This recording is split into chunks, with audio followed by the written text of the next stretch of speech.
Jerry Paxton for GamingShogun.com. We're here at CES in Las Vegas. We're here at Microsoft's booth. We're here with Jim Ying of Microsoft, and he's going to show us a little bit about Halo Wars. How you doing today, Jim? Hi, good. We were most interested, I think, in knowing how the controls of a real-time strategy game would work on a console. Okay. Because we're big PC gamers from way back. The mouse and keyboard's kind of been our friend for a long time. Exactly. So, this is something that everyone out there really wants to know about.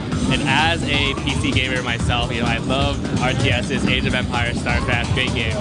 I think what Ensemble has been able to do with Halo Wars is they really have been able to lock down an easy, intuitive way to control multiple units on the console. So, for people who have played some of the other strategy RTS games for the console, it hasn't necessarily been the easiest thing. If you spend a lot of time with it, you can probably get it down. But I think the big difference between those games and what we've done with Halo Wars is that those games were largely PC games that came out first, and then the controls were ported over to the console. So no matter what, some compromises had to be made. I think they've done a great job in those cases. But for Halo Wars, this is a game that was built from the ground up for the Xbox 360 and Xbox 360 controls. So in all the user testing, in putting the game in front of media, people have generally agreed that this really is an easy and intuitive way to control all the units. I think fans will definitely be able to see for themselves because we're releasing the demo out on Marketplace February 5th. That's almost a month ahead of the release of the game in the US, March 3rd.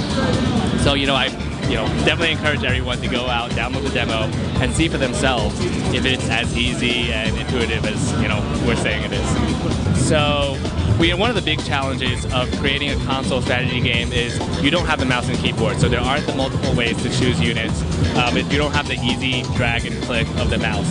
So Ensemble built in multiple ways where you can choose units, build units. So if you look at the screen, we're looking at a barracks. When you click A once, this calls up the wheel menu, which is basically the core menu in the game. You'll have units on the right and their upgrades on the left. And all I have to do is scroll over to it, press once, twice, you can queue up units and they'll start kicking out. Your units will come out of your central base, and once they come out, I'll show you some of the multiple ways you can choose them. That'd be great. So the most basic way is, all you have to do is scroll your wheel over to it. Hold on.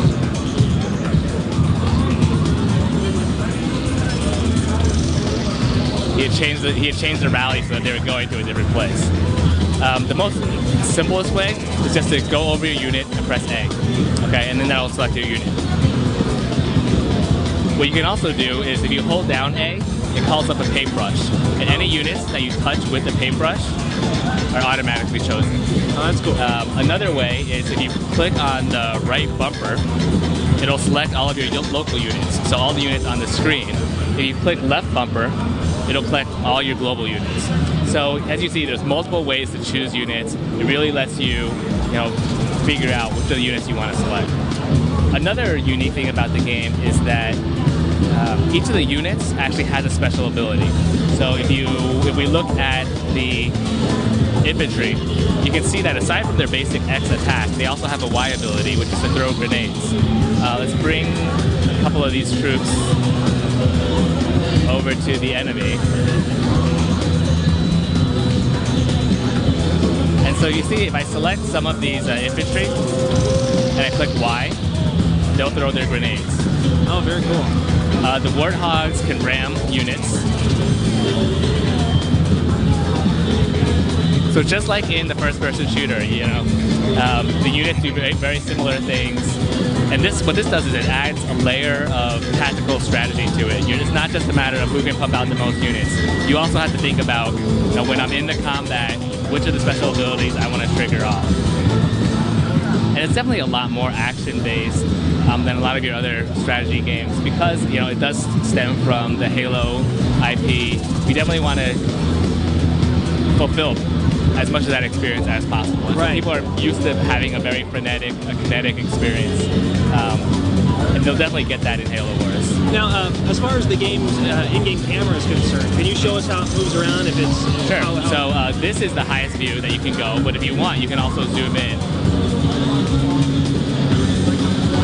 And you get a closer view of it. And is it fully rotatable around? Yes, yeah. Awesome. So you don't want to get too close because then you start losing grasp of the armies that you're controlling, or if you're too far out, then it becomes difficult to isolate your unit and trigger their abilities.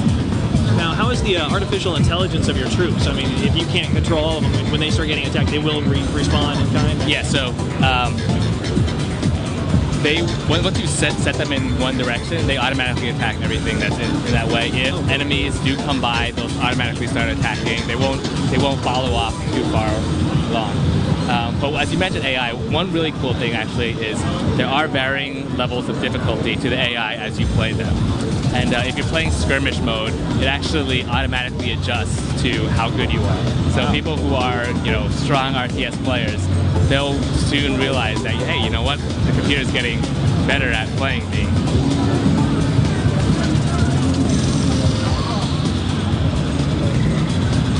Anything else you'd like to talk about?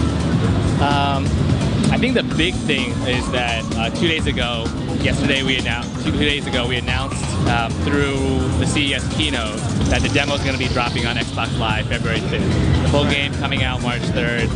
Definitely get your hands on the game and try it out. Awesome. Well, thanks, Jim. We really appreciate it. No problem. Jerry Paxton for GamingShogun.com.